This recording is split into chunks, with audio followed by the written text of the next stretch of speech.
Hi, my name is Anthony Dudo. I'm an assistant professor in the Department of Advertising and Public Relations here at UT Austin. And I'm chatting with you today, apparently, so they tell me, because I won a teaching award recently from the Association for Education in Journalism and Mass Communication. And yeah, so it's nice to meet you.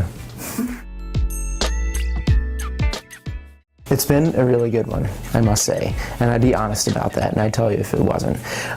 So before I came here, I was a PhD student at University of Wisconsin, and I got to TA there, and they had really, really good undergrads. So I felt spoiled, and I was really nervous when I finished my PhD and was going to start somewhere new, hoping and wondering whether or not the students would kind of be at the same level, and I've been totally blown away by the undergrads here and the grad students here at UT. But the undergrads especially have been really mature, highly motivated.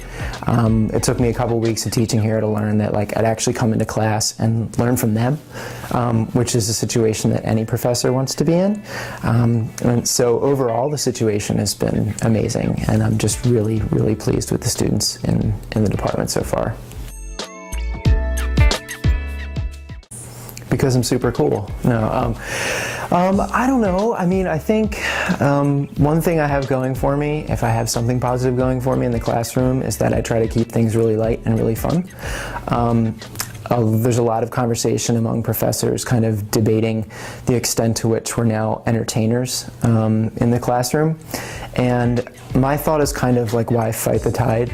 Why not just kind of understand that there's this change going on, and that students come to class and that entertainment is actually part of what goes on in there. So I like to really make things fun for the students. I try to mix things up a lot. I like to give them a chance to speak up. Sometimes that makes a lot of students uncomfortable initially, but I found that over the course of the semester, if you give students a lot of excuses and reasons to talk, that they're more than willing to do so. And so I try to foster an environment where students can feel free to share their mind.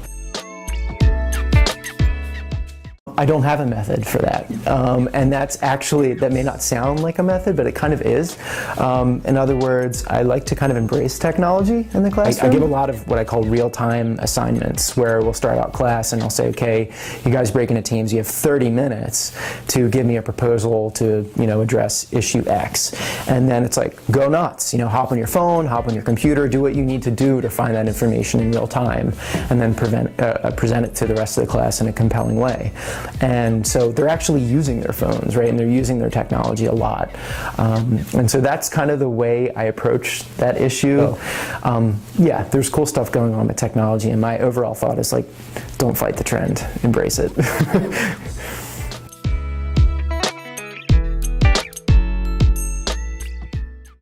Be proactive. That's really important. So I went to a really small undergrad where I was primarily in classes where there were me and 10 or 15 other students. I mean, we used to have dinners at our professors' houses all the time, right?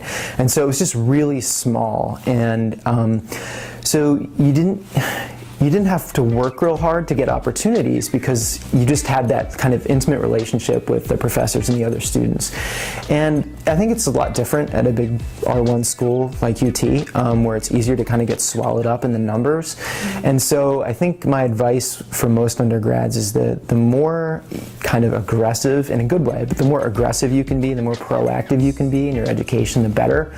You don't want to get swallowed up in the numbers. You want to kind of stand out in a good way. You want to seek help. You want to talk to your professors, etc. So just to kind of embolden them to come out of their shells and kind of go for it, in that kind of cheerleader way. Don't pretend to know everything.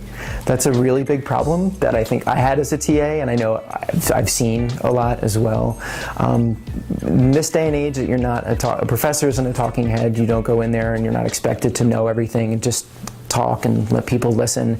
You're more of a facilitator or a moderator, and you want to go in there and you want to be really transparent and clear about what you know, what you don't know, and when you don't know things, making that known to the class, and then saying, hey, this is an opportunity for us all to kind of learn together, or for you guys to teach me. Freshmen are 18 years old and they're smart. That's why they're at UT. So it's never too soon to kind of entrust them with walking the walk, you know. And so I think it's good for professors to be comfortable with that and to just be transparent about what their strengths are and what they don't know and where there's a chance for them to work with students. Changing diapers. I have 2 young kids, so when I'm not teaching or working or doing my research, I tend to be with my wife and with my kids, and you know, teaching them how to like walk and talk, and trying to get my daughter to eat things other than yogurt and bananas. So that's about it, really.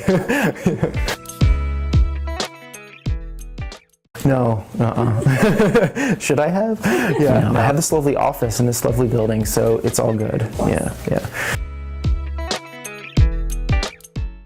I didn't know we were supposed to do that.